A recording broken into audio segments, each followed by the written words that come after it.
একটা নারী তার পুরুষের জীবনে অনেক গুরুত্বপূর্ণ এবং প্রত্যেকটা মেয়ে একেবারে একটা হোয়াইট পেপার হয়ে তার শ্বশুরবাড়িতে যায়। পৃথিবীর কোনো নারী তার শ্বশুরবাড়িতে যুদ্ধ সংঘর্ষ করার জন্য যায় না। সবাই একটা হোয়াইট পেপার। যখন একটা বেনারসিতে একটা নারীকে বিয়ে করে একটা ছেলে তার বাড়িতে নিয়ে যায়, তখন সে একটা ব্ল্যাঙ্ক পেপার, একটা হোয়াইট পেপার, সাদা কাগজ। এই কাগজে শ্বশুরবাড়ির লোক যদি রজনীগন্ধা আঁকে, রজনীগন্ধায় দেখা যাবে। যদি ক্রস চিহ্ন দেয় বারবার, তাহলে ওটাই দেখা যাবে।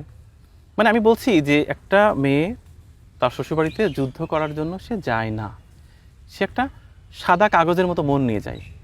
শ্বশুরবাড়ির লোকরা কি করে, এরকম একটা পেনের খোঁচা দিয়ে নানাভাবে আঁকিবুকি করে। এই সেই আঁকিবুকিগুলো হচ্ছে ক্রসের মতোই।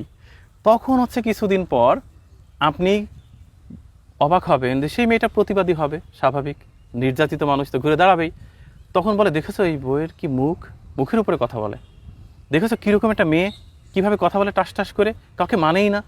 আর দেখেছো ঝগড়া করা শিখে গেছে। ওনার দোষ না তো, আপনারা ওই হোয়াইট পেপারে ওই সবই এঁকেছেন। ঝগড়া, বকাবকি, গীবত, মারামারি, এগুলো এঁকেছেন এবং সেটারই ফিডব্যাক আপনি দেখছেন। আপনি সারাদিন যা এঁকেছেন আপনি তো তাই রেজাল্ট পাবেন, ওই হোয়াইট পেপারে তো তাই তো ফুটে উঠবে। সো নারীর দোষ না।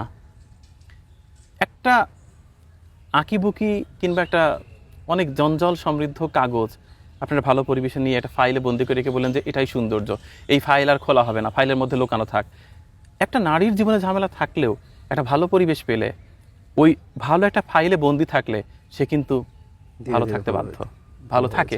তো সেই ক্ষেত্রে আসলে আমার মনে হয় তাই যে নারীর কোনো দোষ নেই, বা প্রত্যেকটা নারী মূলত যায় একটা ফ্রেশ মন নিয়ে শ্বশুরবাড়িতে, যে আমি একটা ভালো সংসার পেতে চাই, সবার সাথে মিশতে চাই, সবাইকে ভালোবাসতে চাই, ভালোবাসা পেতে চাই, আমি এই ঘর থেকে আবার সাদা কাপড়ে বের হতে চাই। কিন্তু আমরা মানুষরা অফিসের প্রবলেম ঘরে টেনে নিয়ে আসি, বন্ধুর সমস্যা বইয়ের পরে ঝাড়ি দিই।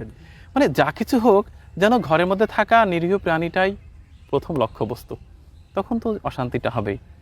মূলত এই স্যাক্রিফাইস ব্যাপারটা দরকার থাকাটা, সেক্ষেত্রে পুরুষের উদারতা সবসময় রয়েছে, আরও যদি থাকে তাহলে ভালো হয়।